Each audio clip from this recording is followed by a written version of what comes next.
2005లోనే మాకు అమ్మారు ఈ ప్లాట్. నీకెందుకు శ్రీనివాస్ రెడ్డి, నువ్వు అయితే తీసేసుకున్నావు కదా, మేము ఆ ప్లాట్ గురించి మేము వెళ్ళిపోతాము, నీ ప్లాట్ నీకుంది కదా నువ్వు వెళ్ళిపో అని నన్ను పోలీసు వాళ్ళకి ఇట్లా, నువ్వు నీది ఉంది కదా ఇప్పుడు నువ్వు ఎందుకు వస్తున్నావు, వాళ్ళు చూసుకుంటారు కూల కొట్టుకుంటారు అని ముచ్చట. దాని తర్వాత మీ ఫ్లాట్ మీకున్నది, ఆ ఫ్లాట్ కి సంబంధం లేదు, చెప్పారు.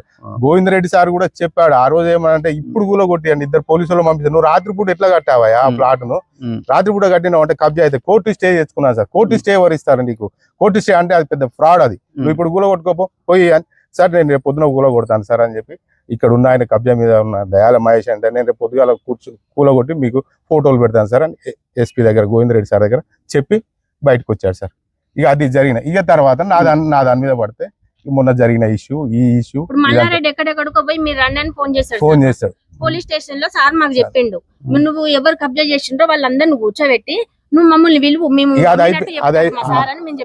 సార్. ఓకే ఓకే, ఇప్పుడు సమస్య ఇది. అవును సార్. ఓకే, ఇది మనం చూసుకున్నట్టయితే ప్రజల వాస్తవానికి జరిగిన కథ ఇది. ఆ రోజు మనం మాట్లాడిన శ్రీనివాస్ రెడ్డి ఈయనే 300 గజాల ఓనరు ఈయనే. ఆయన ఒక ఫ్లాట్ అమ్మిండు, ఒక ఫ్లాట్ ఉన్నదని. ఇది ఏదైతే ఫ్లాట్ ఉందో ఇప్పుడు ఈ ఫ్లాట్ కబ్జా అయింది. అసలు వాస్తవానికి ఈ ఫ్లాట్ మహేషేనా, దయాల మహేష్ అని క్యాండిడేట్ కు ఎట్లా వచ్చింది ఫ్లాట్ అనేది అదొక విచారం అన్నట్టు.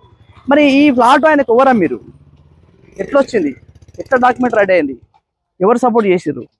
అసలు ఓనర్ శ్రీనివాస్ రెడ్డి. శ్రీనివాస్ రెడ్డి ఫ్లాట్ అనేది ఆయనకి ఎట్లా వచ్చింది, ఏ రకంగా వచ్చింది, దాని మీద మనం మాట్లాడు జరుగుతుంది.